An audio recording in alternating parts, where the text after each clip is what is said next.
Good evening and welcome to News Channel 8. I'm Jerome Aegean, and these are some of the top stories we have for you tonight. I'll follow up on the latest killing in St. Thomas, a bomb threat at Golden Grove, and hot. The St. Croix Chili Cook-Off is this weekend. These stories and more are up next on News Channel 8.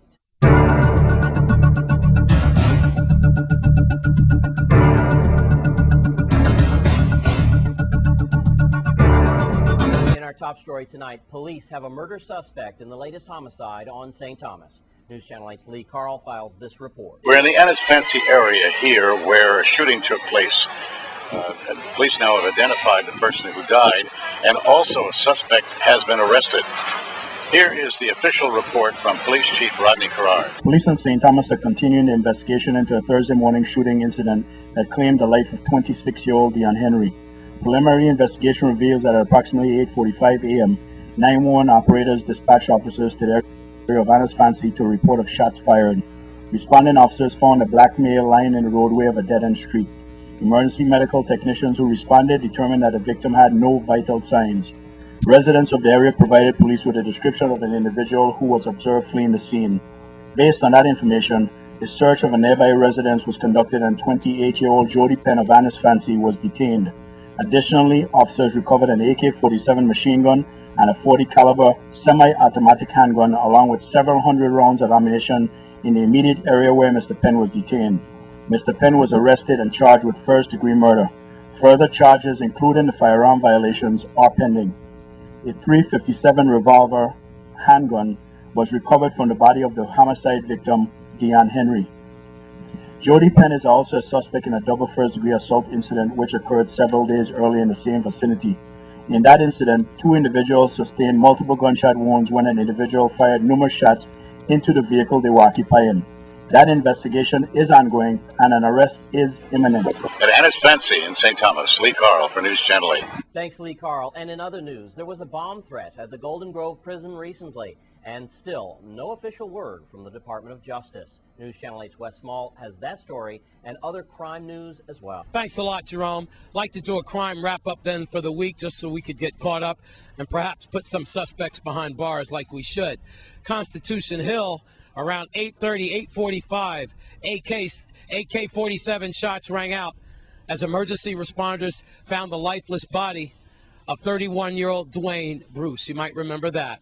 That's when he was shot down in the backyard of family members and so forth. Well, now subsequently, no suspects have been arrested in that case, but upon further investigation, another weapon has been found in Bruce's car. With that, let's go to Melody Rames, VIPD spokesperson, with more. VIPD forensic technicians discovered a second gun hidden inside the car of the April 6th homicide victim's vehicle while they were processing the vehicle for evidence. The victim, 31-year-old Dwayne Bruce, was sitting in the driver's side of his silver Suzuki Vitara when he was killed by gunfire about 8:27 p.m. in Estate Constitution Hill on St. Croix. Dwayne Bruce was initially identified as Wayne Bruce. However, further investigation confirmed his name is Dwayne Bruce. A .45 caliber handgun was discovered in plain sight in the vehicle the night of the murder. That evening, police secured and transported the vehicle to a locked processing area. The vehicle was searched and processed for items of evidentiary value when the second firearm, also a .45 caliber handgun, fully loaded, was found inside the car. Two additional fully loaded magazine clips were also found in the car. Both firearms will undergo ballistic testing, tracing, as well as other forensic testing. The case is still under active investigation. Thanks again, Melody Rames. And then there's 76-year-old Velma. Remember her? The lady from Frederickstead, and that was in the Lagoon housing community. Yes, you're seeing some pictures of her right now. Isn't it sad how they did her? Stole her car for the second time. Can't even get her groceries up to the third floor. Sad. If you know anything about what they've done to Miss Velma, please call 911 778-2211 or at least call Crime Stoppers at 1-800-222-TIPS. And then there's this, the Golden Grove situation.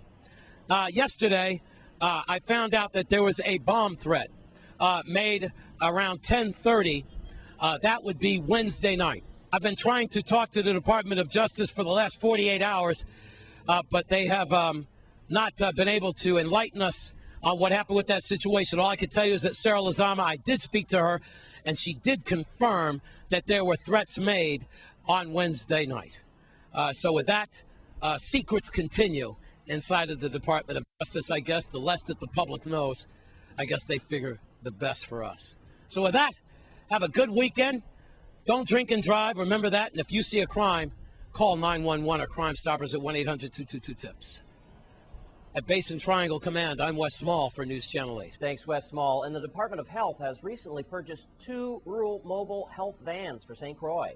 Let's take a look. So we got 2 earmarks, and we're going to use that funding, the federal funding, to purchase 2 new vans.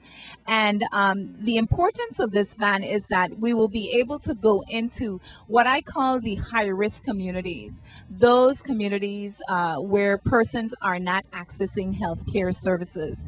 And they will be able to get screening, preventive health screenings, and hopefully we will ultimately improve the health of our community. I'm sure those mobile vans will get some good work. And when we come back from this break, we'll take a look at the Science Club from St. Croix and their journey.